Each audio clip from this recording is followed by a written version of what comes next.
قوم لوط جنہوں نے ایسی برائی کو ایجاد کیا جو ان سے پہلے دنیا میں کسی قوم نے نہ کیا تھا۔ ایسی بدکاری جس کی مثال تاریخ میں کہیں نہیں ملتی۔ اس قوم نے ایسا کیا کام کیا تھا اور ان کا کیا انجام ہوا؟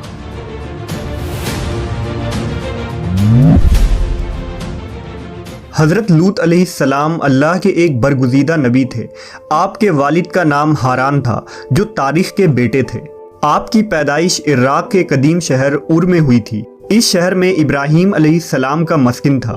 دراصل لوط علیہ السلام کے والد ہاران حضرت ابراہیم کے سگے بھائی تھے، یعنی حضرت لوط علیہ السلام حضرت ابراہیم کے بھتیجے تھے۔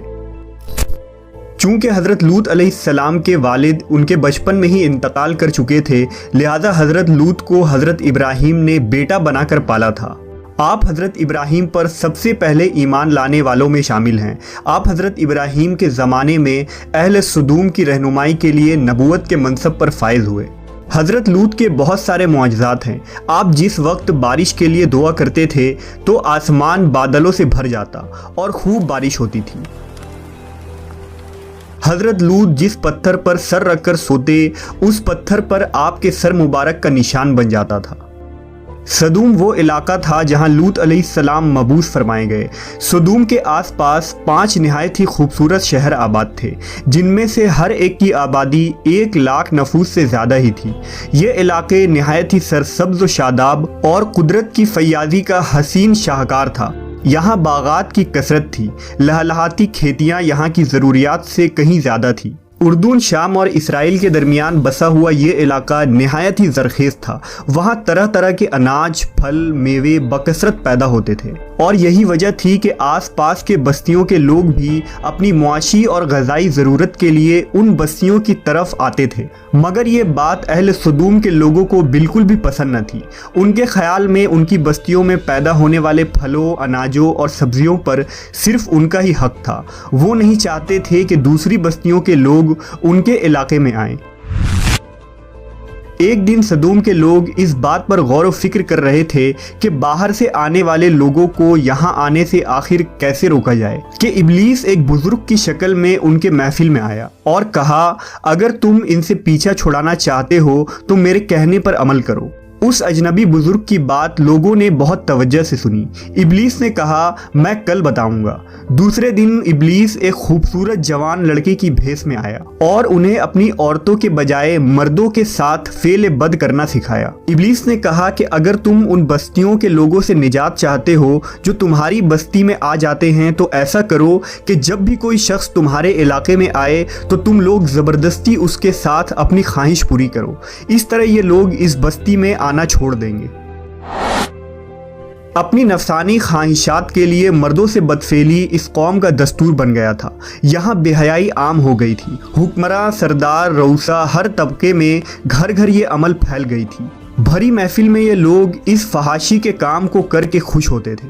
کوئی بھی محفل اس کام کے بغیر ادھوری سمجھی جاتی تھی۔ خاص کر مسافروں میں سے کوئی خوبصورت لڑکا ہوتا تو یہ لوگ اسے اپنا شکار بنا لیتے۔ تلمود میں لکھا ہے کہ اہل سدوم اپنی روزمرہ کی زندگی میں سخت ظالم، دھوکے باز اور بد معاملہ تھے۔ کوئی مسافر ان کے علاقے سے بخیریت نہ گزر سکتا تھا۔ کوئی غریب ان کی بستیوں سے روٹی کا ایک ٹکڑا نہ پا سکتا تھا۔ بارہا ایسا ہوتا تھا کہ باہر کا آدمی ان کے علاقے میں پہنچ کر فاقوں سے مر جاتا اور یہ اس کے کپڑے اتار کر اس کی لاش کو برہنہ دفن کر دیتے۔ اپنی وادی کو انہوں نے ایک باغ بنا رکھا تھا جس کا سلسلہ میلوں تک پھیلا ہوا تھا۔ اس باغ میں وہ انتہائی بے حیائی کے ساتھ اعلانیہ بدکاریاں کرتے تھے۔ حضرت لوط علیہ السلام نے انہیں توحید کی دعوت دی اور بدکاری کے اس گھنونے عمل سے توبہ کرنے کا حکم دیا۔ حضرت لوط نے کہا، تم بے حیائی کیوں کرتے ہو؟ کیا تم عورتوں کو چھوڑ کر لذت حاصل کرنے کے لیے مرد کی طرف مائل ہوتے ہو؟ حقیقت یہ ہے کہ تم احمق لوگ ہو۔ حضرت لوط اہل سدوم کو دن رات واعظ و نصیحت کیا کرتے، لیکن قوم پر اس کا کوئی اثر نہ ہوا، بلکہ وہ بہت فخریہ انداز میں یہ کام کرتے تھے۔ انہیں حضرت لوط کا سمجھانا بھی برا لگتا تھا، لہٰذا انہوں نے صاف صاف کہہ دیا کہ اگر تم ہمیں اسی طرح برا کہتے رہے اور ہمارے کاموں میں مداخلت کرتے رہے تو ہم تمہیں اپنے شہر سے نکال دیں گے۔ حضرت لوط نے نصیحت و تبلیغ کا سلسلہ جاری رکھا، لہٰذا ایک دن اہل سدوم نے خود ہی عذاب الہی کا مطالبہ کر دیا۔ اللہ تعالیٰ نے اب تک ان کے اس بدترین فحاشی اور بدکاری کے باوجود ڈھیل دے رکھی تھی، لیکن جب انہوں نے حضرت لوط سے ایک دن کہا کہ اگر تم سچے ہو تو ہم پر عذاب لے آؤ، لہٰذا ان پر عذاب الہی کا فیصلہ ہو گیا۔ اللہ نے اپنے خاص فرشتوں کو دنیا کی طرف روانہ کر دیا۔ یہ فرشتے دراصل حضرت جبرائیل، میکائیل اور اسرافیل علیہ السلام تھے۔ پھر یہ فرشتے حضرت لوط علیہ السلام کے گھر تشریف لے آئے۔ حضرت لوط نے جب ان خوبصورت نوعمر لڑکوں کو دیکھا تو سخت گھبراہٹ اور پریشانی میں مبتلا ہو گئے۔ انہیں یہ خطرہ محسوس ہوا کہ اگر ان کے قوم کے لوگوں نے انہیں دیکھ لیا تو نہ جانے وہ ان کے ساتھ کیا سلوک کریں گے۔ حضرت لوط کی بیوی کا نام وائلہ تھا، اس نے آپ پر ایمان نہ لایا تھا اور وہ دراصل منافقہ تھی، وہ کافروں کے ساتھ تھی، لہٰذا اس نے جا کر اہل سدوم کو یہ خبر دے دی کہ لوط کے گھر نوجوان لڑکے مہمان ٹھہرے ہوئے ہیں۔ یہ سن کر بستی والے دوڑتے ہوئے حضرت لوط کے گھر پہنچے۔ حضرت لوط نے کہا، اے قوم، یہ جو میری قوم کی لڑکیاں ہیں یہ تمہارے لیے جائز اور پاک ہیں، اللہ سے ڈرو اور مجھے میرے مہمانوں کے سامنے رسوا نہ کرو۔ کیا تم میں سے کوئی بھی شائستہ آدمی نہیں؟ حضرت لوط کی بات سن کر وہ لوگ بولے، تم بخوبی واقف ہو کہ ہمیں تمہاری بیٹیوں سے کوئی حاجت نہیں، اور جو ہماری اصل چاہت ہے اس سے تم بخوبی واقف ہو۔ قوم لوط کے اس بے شرمانہ جواب سے اندازہ لگایا جا سکتا ہے کہ وہ فعل بد میں کس حد تک مبتلا ہو چکے تھے۔ جب حضرت لوط علیہ السلام کی قوم ان کے گھر کی طرف دوڑتی ہوئی آئی تو حضرت لوط نے گھر کے دروازے بند کر دیے اور ان نوجوانوں کو ایک کمرے میں چھپا دیا۔ اس بدکار لوگوں نے آپ کے گھر کا گھیراؤ کیا ہوا تھا اور ان میں سے کچھ گھر کے دیوار پر بھی چڑھنے کی کوشش کر رہے تھے۔ حضرت لوط اپنے مہمانوں کی عزت کے خیال سے بہت زیادہ گھبرائے ہوئے تھے۔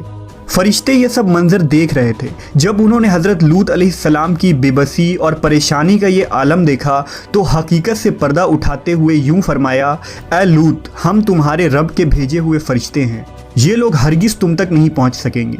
ابھی کچھ رات باقی ہے تو اپنے گھر والوں کو لے کر چل دو اور تم میں سے کوئی شخص پیچھے مڑ کر نہ دیکھے۔ اہل سدوم حضرت لوط کے گھر کا دروازہ توڑنے پر بضد تھے، لہٰذا حضرت جبرائیل علیہ السلام نے گھر سے باہر نکل کر اپنے پر کا ایک کونا انہیں مارا، جس سے ان سب کی آنکھوں کے ڈھیلے باہر نکل آئے اور بصارت زائل ہو گئی۔